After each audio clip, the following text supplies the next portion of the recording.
El mar de Bismarck parecía tranquilo esa mañana hasta que el horizonte estalló en fuego y acero.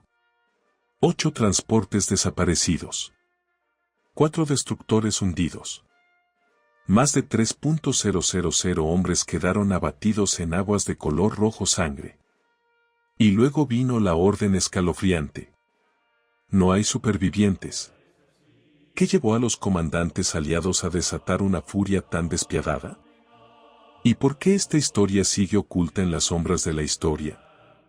Las aguas del mar de Bismarck estaban engañosamente tranquilas en la mañana del 3 de marzo de 1943.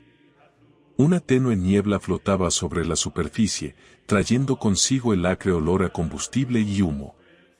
Sobre las olas flotaban escombros sin fin.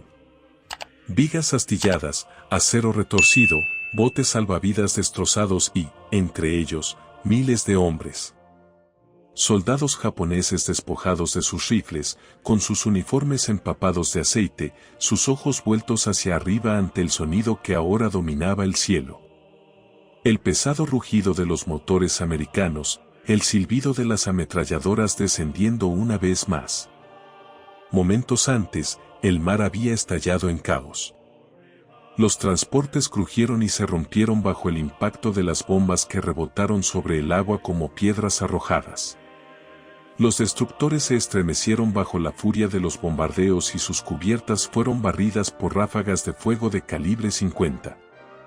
El aire ardía de cordita y los gritos de los que se ahogaban se mezclaban con el estruendo de los motores que volaban en círculos sobre sus cabezas. Lo que había comenzado como una apuesta desesperada de Japón para reforzar Nueva Guinea, se había disuelto en una pesadilla de fuego, acero y sangre. Pero el capítulo más desgarrador aún estaba por llegar. Para los que se aferraban a las balsas, para los soldados que jadeaban entre las olas, la supervivencia era solo una ilusión. Se habían dado órdenes. No hay supervivientes. Los aviones aliados volvieron a inclinarse a baja altura. Sus armas no apuntaban a los barcos sino a los hombres en el agua. En cuestión de segundos, el mar estalló con rayas carmesí. Los botes salvavidas se hicieron añicos y los cuerpos se hundieron silenciosamente bajo la superficie. Fue más que una victoria. Fue la aniquilación. Y dejaría tras de sí preguntas que resonarían a lo largo de la historia. ¿Fue necesidad o fue venganza? Para entender cómo el mar de Bismarck se convirtió al mismo tiempo en un triunfo de la innovación y en una cicatriz moral en la Guerra del Pacífico, debemos remontarnos al principio. A principios de 1943, las mareas de la guerra en el Pacífico estaban cambiando. Apenas unos meses antes, Japón parecía imparable. Sus ejércitos habían arrasado el sudeste asiático. Su armada había sembrado el miedo desde Pearl Harbor hasta el Mar del Coral. Sin embargo, a principios de ese año, comenzaron a aparecer grietas en la armadura del imperio. El canal de Guadalajara había agotado las fuerzas japonesas, drenando hombres, barcos y aviones en una campaña que terminó en retirada. Por primera vez se rompió el mito de la invencibilidad japonesa. Aún así, Tokio se aferraba a una última esperanza en el suroeste del Pacífico, la escarpada isla de Nueva Guinea. Desde su costa norte, las fuerzas japonesas podrían amenazar a la propia Australia. Reforzar ese frente se consideraba vital, no solo por estrategia sino por orgullo. El alto mando ordenó una acción audaz.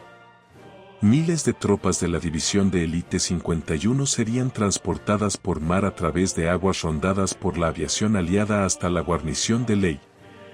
Fue una decisión tomada en la desesperación. La alternativa era marchar a través de 225 kilómetros de jungla festiva, una trampa mortal de enfermedades, hambre y agotamiento. El mar parecía el camino más rápido. Pero el mar también podría traicionarlos. Detrás de la apuesta de Japón se encontraba su fe en una doctrina heredada de una época anterior, la batalla decisiva o Kaiesan. Los almirantes creían que la victoria no llegaría por desgaste, sino mediante un choque atronador que destrozaría la flota enemiga. Fue una filosofía que dio forma al pensamiento naval japonés durante décadas. Sin embargo, en los cielos de Nueva Guinea, la doctrina significaba poco. Los bombarderos y cazas terrestres podían proyectar potencia de maneras que ningún acorazado podría contrarrestar. La superioridad aérea, no el poderío superficial, fue la clave para la supervivencia. Al otro lado del frente, los aliados estaban aprendiendo rápidamente. El general Douglas MacArthur, encargado de defender Australia y recuperar las islas, exigió resultados. Su comandante aéreo, el teniente general George C. Kenney, estaba decidido a cumplir. Había llegado y encontró una fuerza desmoralizada. Pilotos frustrados por tácticas obsoletas. Los bombarderos fallan a kilómetros de los barcos en movimiento.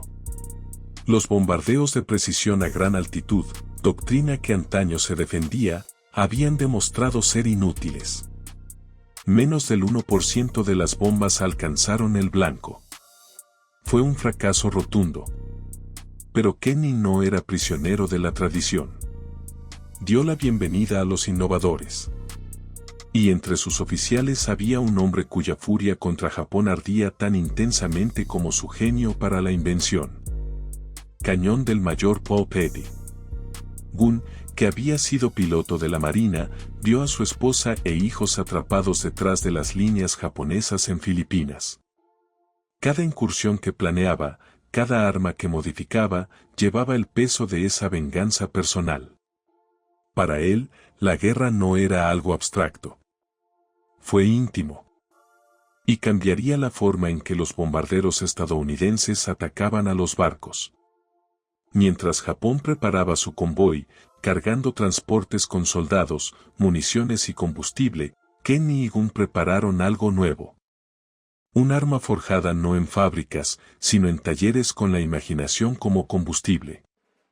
Los bombarderos medianos, antes descartados por ser demasiado pequeños y demasiado débiles, se convertirían en depredadores, con sus narices erizadas de armas y sus tácticas patas arriba. Los estadounidenses ya no lanzarían bombas desde la seguridad de las nubes. Rozaban las olas y atacaban como cazadores con garras desenvainadas. El escenario estaba preparado. Por un lado, la fe de Japón en la doctrina y la desesperada esperanza de que la velocidad y el coraje pudieran superar el poder aéreo aliado. Por otro lado, una fuerza aérea reinventada que utiliza la innovación como su arma más afilada. El mar de Bismarck pronto se convertiría en el crisol donde estas visiones chocarían, y solo una emergería intacta. El B-25 Mecho nunca fue diseñado para ser un asesino de barcos. Nació como un bombardero mediano, un caballo de batalla destinado a atacar fábricas, patios ferroviarios y objetivos fijos. Sin embargo, en el crisol de la Guerra del Pacífico, se transformaría en algo completamente nuevo, un depredador de los mares. La transformación comenzó en manos del mayor Paul Petty Gunn. No era un oficial común y corriente. Gunn había sido una vez un aviador alistado en la Marina, un hombre que vivía y respiraba máquinas. Podía desarmar un avión, reconstruirlo y luego volarlo con más fuerza que cualquier otra persona. Cuando estalló la guerra, su tragedia personal le dio a su obra un tono más oscuro. Su familia, su esposa y sus hijos quedaron atrapados en Filipinas bajo la ocupación japonesa. Cada bala que disparó, cada innovación que creó, llevaba el peso de esa pérdida. Para él, la lucha no era una teoría. Fue venganza. La nariz del B-25 tenía la clave. Tradicionalmente, un bombardero se agachaba en el interior, mirando a través del sitio de la bomba de Nordon, calculando ángulos, altitudes y puntos de lanzamiento. Se suponía que el bombardeo de precisión era una ciencia, pero contra barcos en movimiento, no era más que una mera conjetura. Cuando las bombas cayeron desde 10.000 pies de altura, sus objetivos ya se habían alejado. El cañón destrozó la posición del bombardero. En su lugar, instaló un muro de fuego. 8 ametralladoras Browning calibre 50 que disparan hacia adelante, montadas en los módulos de la nariz y las mejillas. Cada arma disparaba aproximadamente 850 balas por minuto. Juntos, podrían lanzar casi 7.000 rondas de metal y llamas al enemigo en solo 60 segundos. Suficiente para destrozar la superestructura de un barco. Suficiente para silenciar a sus artilleros incluso antes de que cayeran las bombas. Estos Mitchells modificados se convirtieron en helicópteros de combate voladores, pesados, brutales y devastadores a corta distancia. Los pilotos aprendieron rápidamente que su papel ya no era el de bombarderos de larga distancia, sino el de cazadores a la altura de la cima de las olas. Rugieron justo por encima de la superficie del mar, con la espuma salada golpeando sus parabrisas y los motores luchando contra la resistencia. Luego vinieron las bombas. No cayeron de las nubes, sino que fueron arrojados como piedras a través de un estanque. Saltar bombardeo. Lanzada a menos de 250 pies, las bombas rebotarían sobre la superficie del agua. 1, 2, 3 saltos antes de estrellarse contra el casco de un barco justo por encima de la línea de flotación. La armadura que había sido diseñada para resistir el fuego desde arriba era inútil aquí. Las placas de acero se doblaron, los compartimentos se inundaron y los barcos murieron en minutos. Para que este ballet mortal fuera posible, el entrenamiento tuvo que cambiar. En Port Moresby, los pilotos del 90º Escuadrón de Bombardeo realizaron ejercicios sin descanso. No apuntaban con delicadas miras para bombas, sino con puntos de referencia grabados en el cristal de la cabina. Practicaron una y otra vez, buceando a baja altura hacia un naufragio medio sumergido en el puerto.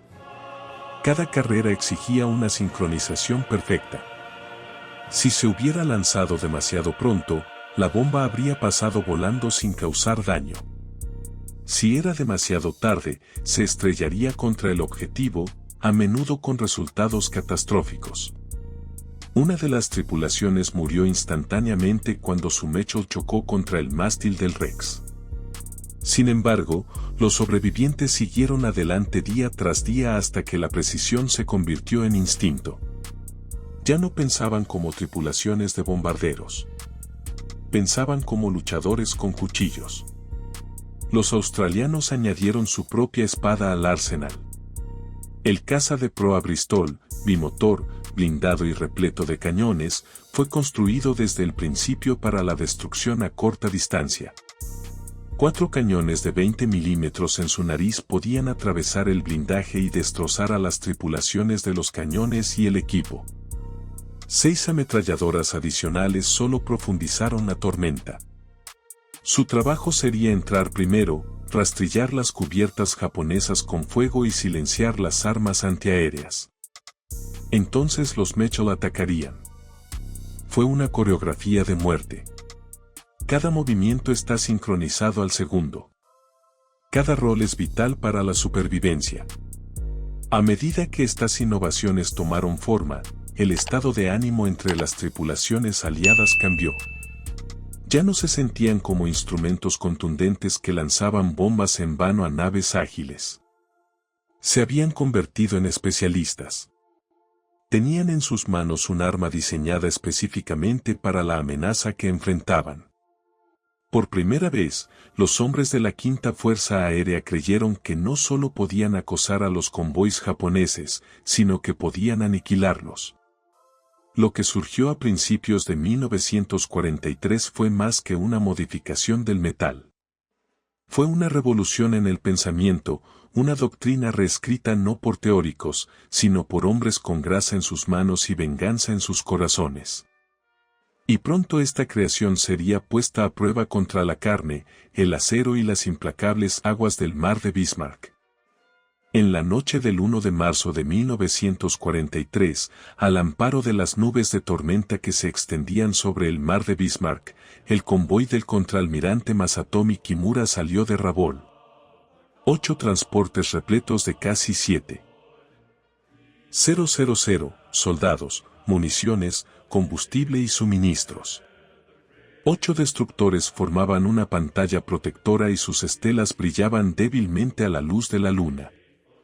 Los hombres a bordo de estos barcos sabían que eran parte de algo más que una misión de rutina.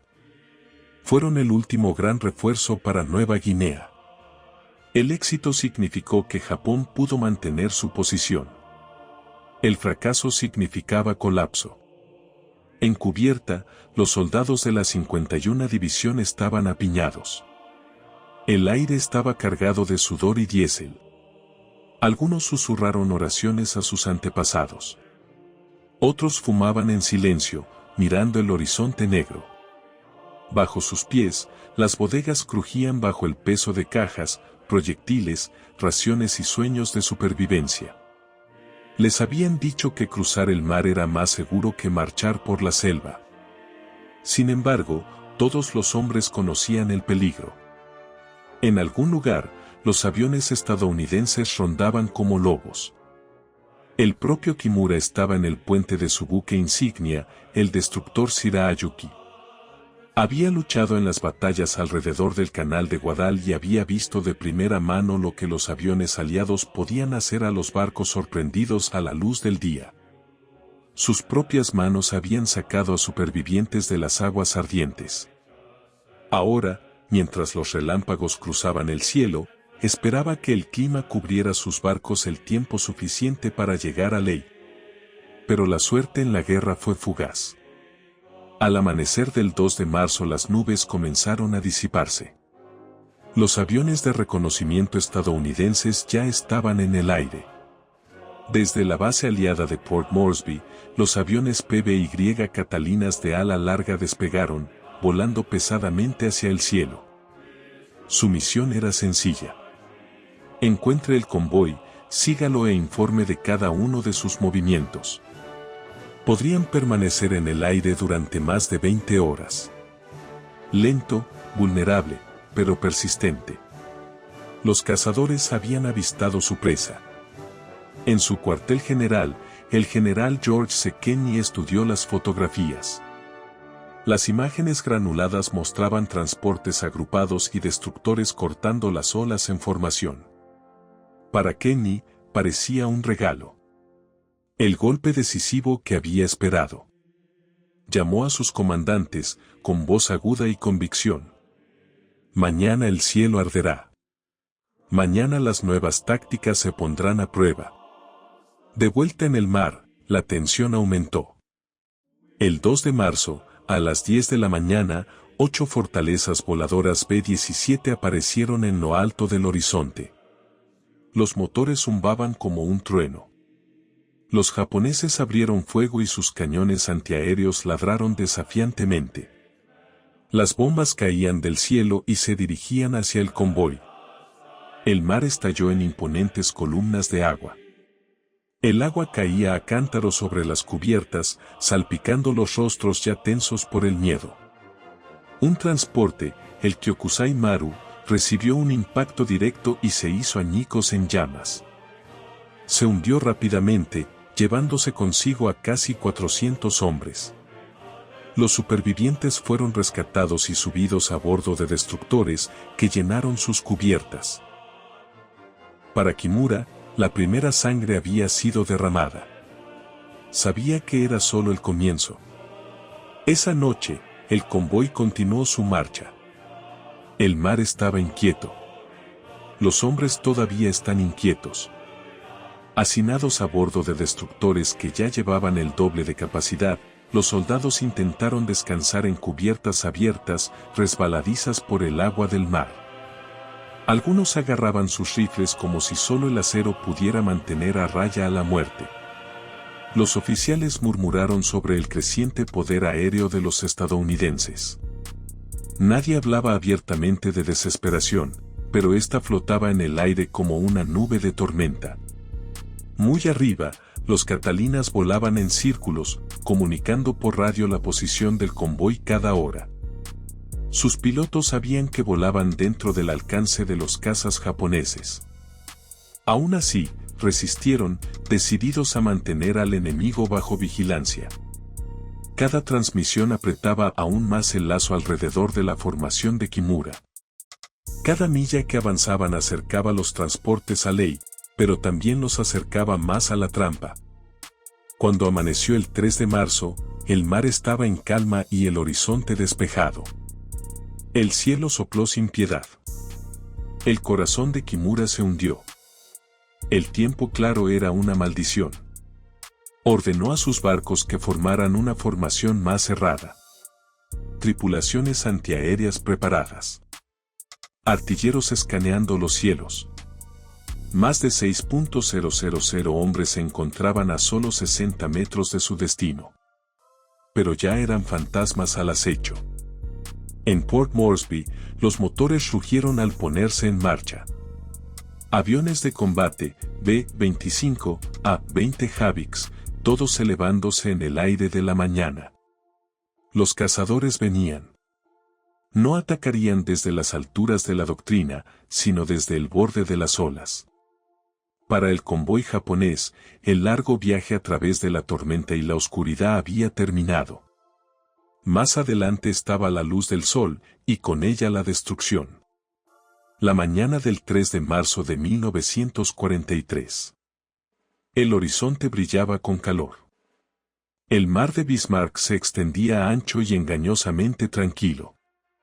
Pero para los hombres a bordo del convoy del almirante Kimura, esa calma era un presagio. Los vigías escudriñaban el cielo con ojos tensos. Los artilleros aferraban las empuñaduras de sus armas, con el sudor cubriendo sus palmas. Luego, débilmente al principio, se oye el rugido profundo y rodante de los motores. El sonido aumentó, una vibración en el pecho, un zumbido que se convirtió en rugido. Los cazadores habían llegado. A la altura de la cima de la ola, aparecieron a la vista 13 cazas australianos. Sus dos motores tronaban a baja altura y sus alas casi rozaban las olas. Para los japoneses, la visión fue impactante. No se trataba de bombarderos que se deslizaban desde gran altura, sino depredadores que volaban a la altura de los ojos. Los arqueros atacaron al unísono y un muro de acero descendió sobre el convoy. 4 cañones de 20 milímetros en cada proa escupían proyectiles llameantes. Las explosiones estallaron en las cubiertas.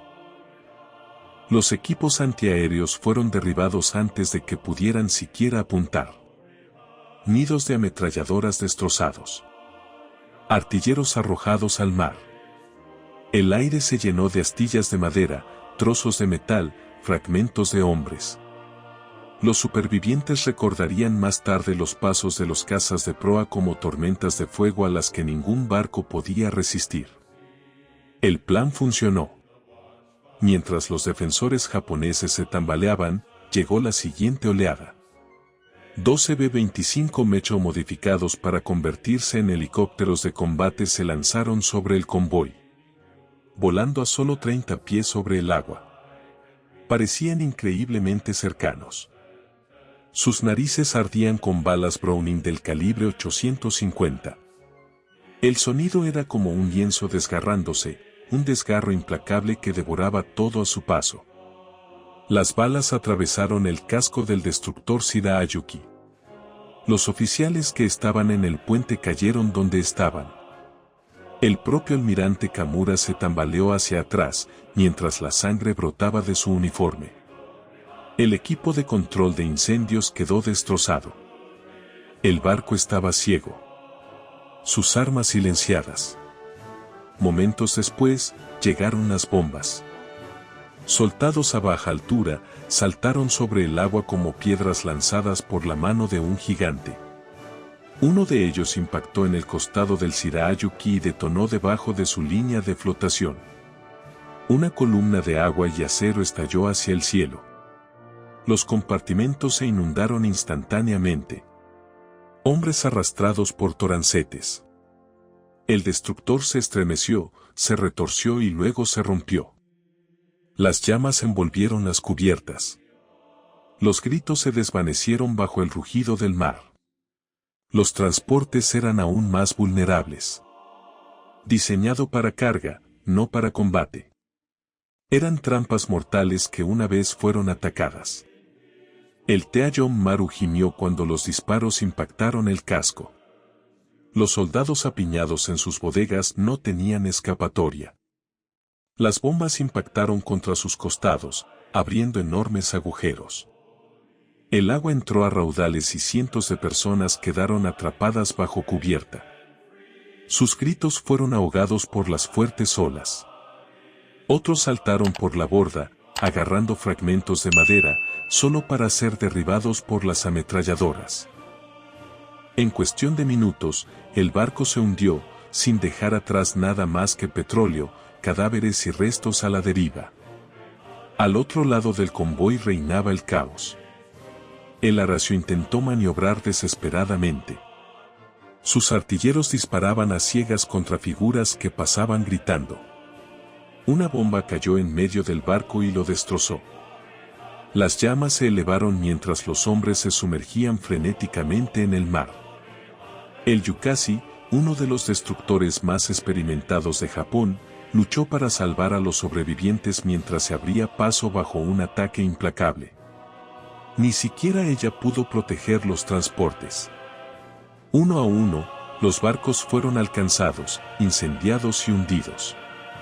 Cada explosión sacudía el agua y las olas mecían a los supervivientes como muñecos de trapo. Desde arriba, el espectáculo era apocalíptico.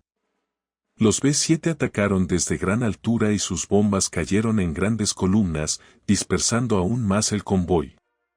El A-20 Havik se sumó a la tormenta, volando a baja velocidad, agregando otro ángulo de fuego. Los japoneses quedaron atrapados en una geometría mortal. Alto, bajo, lateral, frontal. Cada segundo traía nueva destrucción. El humo se elevaba hacia el cielo. Gruesas plumas negras sofocando el azul. Debajo de ellos el mar se volvió rojo por el combustible derramado y la sangre. En las cubiertas de los transportes que se hundían, los soldados se aferraban a rifles que no podían alcanzar el cielo. Algunos gritaban oraciones, otros maldiciones. Muchos saltaron y el agua los recibió con un frío intenso. Por un instante fugaz, el mar pareció más seguro que las cubiertas en llamas. Pero la seguridad era una ilusión. Los aviones aliados volaban en círculos sin descanso, con los motores zumbando como buitres sobre un campo de batalla. A media tarde, el resultado estaba claro. Los 8 transportes se estaban hundiendo o estaban en llamas. 4 destructores yacían destrozados o desaparecidos bajo las olas. Los sobrevivientes se aferraron a balsas, bidones de petróleo, tablones, cualquier cosa que pudiera flotar. El mar mismo era ahora un cementerio, salpicado de cabezas y manos que se movían débilmente contra la marea. Kimura, ensangrentado y destrozado, fue subido a bordo de otro destructor. Desde su cubierta, observó la devastación. Su misión de entregar refuerzos había terminado. Lo que vio en cambio fue aniquilación. Pero la batalla no terminó con el hundimiento de los barcos. La siguiente fase fue aún más oscura. Los comandantes aliados sabían que miles de personas seguían vivas en el agua. Si llegaban a la costa, reforzarían las líneas japonesas. La orden del general Kenny fue fría, clara e inolvidable. Quiero que maten a todos los malditos japoneses que estén en el agua. No quiero que ninguno de ellos llegue a la orilla. La frase se extendió entre las tripulaciones aéreas como una maldición. Algunos lo aceptaron al instante, endurecidos por meses de combate, por el recuerdo de las atrocidades cometidas contra los prisioneros. Para ellos, los hombres de abajo no eran supervivientes de un náufrago. Eran soldados enemigos. Otros dudaron, atormentados por la idea de disparar contra hombres desarmados. Pero las órdenes eran órdenes. Esa tarde regresaron los luchadores con arco. Descendieron a baja altura sobre balsas y botes salvavidas. Cañones rugiendo. Embarcaciones de madera astilladas, cuerpos arrojados al mar, municiones destrozadas y explosiones que sacudieron a los supervivientes. El agua se volvió carmesí. Los B-25 estadounidenses lo siguieron, con sus ametralladoras disparando contra las balsas y contra los hombres que nadaban desesperadamente.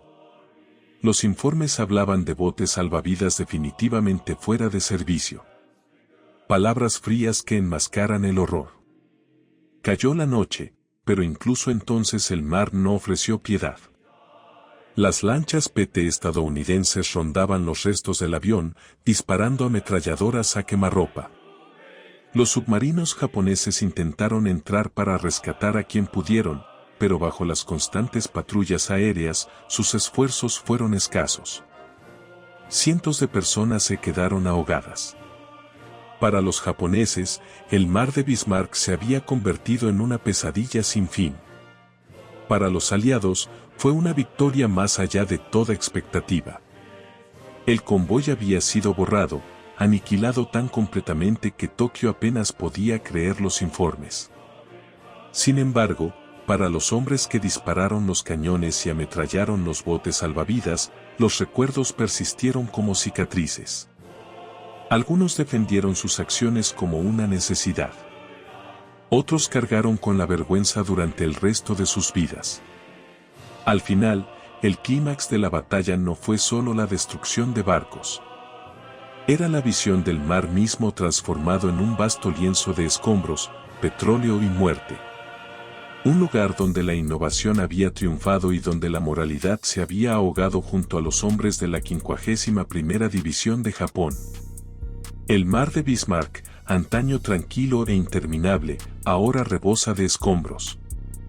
El humo se elevaba en torres negras que flotaban en el horizonte. Las manchas de petróleo se extendían por kilómetros, brillando a la luz del sol, interrumpidas solo por los rostros pálidos de los hombres que se aferraban a los escombros. Casi 7.000 soldados japoneses habían iniciado el viaje. Ahora miles flotaban impotentes, su destino sellado no solo por el mar, sino por las alas de acero que volaban en círculos sobre ellas. Para el almirante Masatomi Kimura, la realidad fue aplastante. Herido, con sangre filtrándose a través de su uniforme, se encontraba en la cubierta del destructor Shikinami.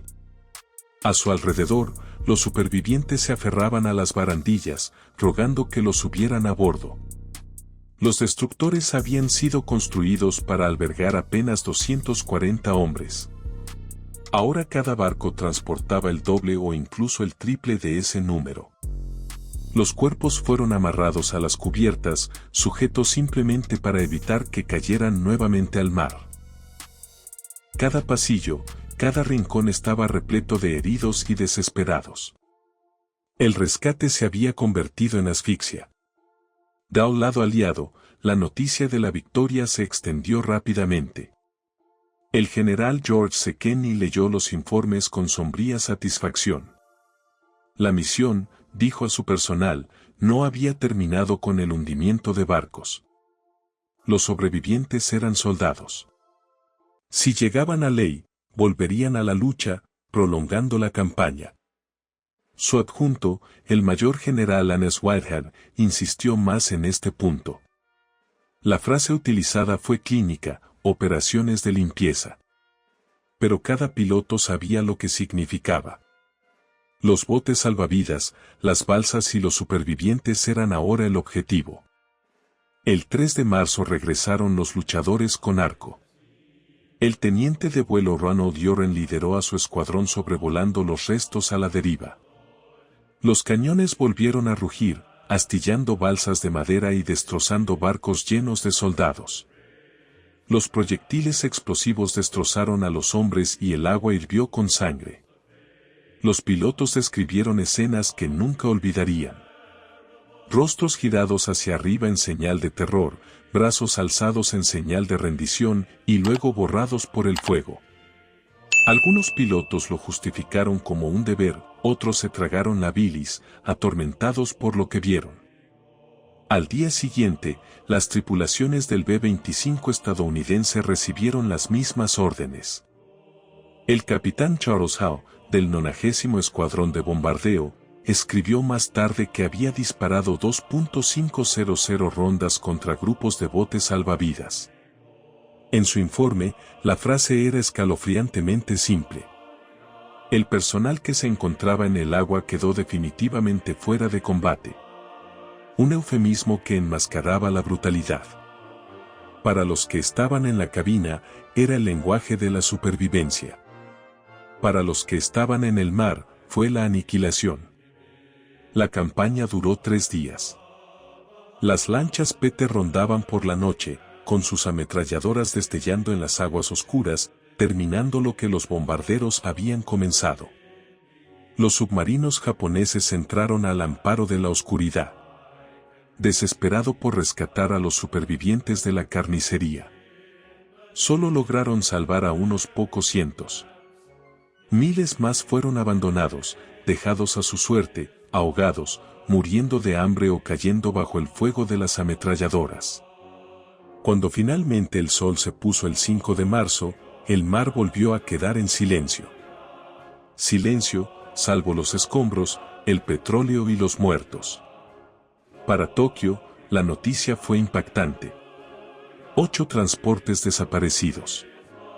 4 destructores perdidos. Más de 3.000 hombres muertos y muchos más heridos o desaparecidos. Unidades enteras de la 51 División fueron eliminadas antes de siquiera poner un pie en Nueva Guinea. El almirante Isuroku Yamamoto lo calificó de increíble, un golpe aplastante. Japón no había apostado todo en un último convoy y lo perdió todo en una tormenta de fuego. Los aliados celebraron. MacArthur la saludó como una de las victorias más completas y aniquiladoras de la guerra. Los periódicos publicaron titulares sobre la destrucción japonesa, prueba del dominio aliado en los cielos. Pero detrás del triunfo se escondía también inquietud. Algunos aviadores se jactaron de su éxito, convencidos de que habían acortado la guerra. Otros hablaban solo en susurros, incapaces de conciliar el deber con el recuerdo de los botes salvavidas estallando bajo el fuego. La batalla había asegurado la victoria, pero dejó cicatrices que nunca sanarían. El efecto inmediato fue claro. Japón ya no podía reforzar sus posiciones en Nueva Guinea por mar. Todo transporte de gran escala estaba condenado a ser perseguido y aniquilado por la aviación terrestre. A partir de ese día, los suministros comenzarían a llegar solo por submarinos o barcazas que avanzaban lentamente a lo largo de la costa. El golpe decisivo había sido asestado. Estratégicamente, el mar de Bismarck fue un punto de inflexión. Pero moralmente, era una herida que sangraría durante generaciones. La batalla del mar de Bismarck terminó entre humo, escombros y silencio. Sin embargo, sus ecos resonarían mucho más allá de las aguas de Nueva Guinea. Para los aliados, fue más que un triunfo táctico. Fue una prueba de que la innovación, cuando se fusiona con la desesperación, puede cambiar el rostro de la guerra. Para Japón, fue el fin de su capacidad de mover ejércitos a través del mar abierto. Y para el mundo, planteó cuestiones de moralidad que no podían ignorarse. Estratégicamente, el impacto fue inmediato. Con 8 transportes y 4 destructores perdidos, la flota mercante japonesa quedó paralizada. El imperio, ya bajo presión por la guerra submarina estadounidense, ya no podía compensar tales pérdidas. Más devastadora aún fue la lección grabada en la mente de cada comandante. Los convoys ya no eran seguros. Los aviones aliados con base en tierra dominaban los cielos y su alcance se extendía a través del Pacífico como una sombra. A partir de ese día, los refuerzos japoneses solo llegarían poco a poco a través de barcazas, submarinos o los implacables senderos de la jungla. Los grandes planes de mantener Nueva Guinea fracasaron. En septiembre, Ley había caído. Las fichas de dominó continuaron cayendo, una fortaleza tras otra, hasta que la frontera sur de Japón quedó destrozada. Para los aliados, la batalla validó lo poco ortodoxo. Los bombardeos sobre aviones no tripulados, que antes se consideraban imprudentes, ahora se convertían en doctrina. El B-25 Mecho, renacido como avión de combate, demostró que los aviones podían combinar precisión, potencia de fuego y velocidad de maneras que reescribieron las reglas de la guerra naval. Las innovaciones de hombres como Paul Pettigan y Ed Larney influirían en el diseño de la aviación durante décadas. Las lecciones aprendidas en esas aguas resonarían en el A-26 Invader y en la era de los aviones a reacción que le siguió. La tecnología en manos de los audaces había cambiado el destino. Pero hubo otro legado, uno más oscuro. El bombardeo de los supervivientes durante 3 implacables días obligó al mundo a enfrentarse a los límites de la guerra total. En aquel momento, ninguna ley internacional prohibía tales actos. Los sobrevivientes fueron vistos como combatientes potenciales. La necesidad militar desdibujó la línea entre la victoria y la atrocidad. Sin embargo, después de la guerra, cuando las naciones reflexionaron sobre los horrores cometidos por todos los bandos, esa ambigüedad no perduró. En 1949, las convenciones de Ginebra consagraron protecciones para los náufragos, dejando claro que el mar no podía convertirse en un campo de ejecución. El recuerdo del mar de Bismarck permaneció presente en aquellas deliberaciones. Un testigo silencioso del coste de la venganza. Para quienes lo vivieron, el legado fue profundamente personal. Algunos pilotos aliados defendieron sus órdenes calificándolas de necesarias. Otros los llevaron como un peso, una sombra a través de los años. Los sobrevivientes japoneses, aunque fueron pocos, nunca olvidaron el terror de los cielos. La historia registraría la victoria como decisiva, pero la moralidad como cuestionada. Al final, el mar de Bismarck fue al mismo tiempo un triunfo y una cicatriz. Una batalla que reveló el poder de la innovación y el costo de abandonar la misericordia. Un recordatorio de que en la guerra las victorias pueden ser absolutas y aún así dejar preguntas que resuenan mucho después de que se silencien las armas.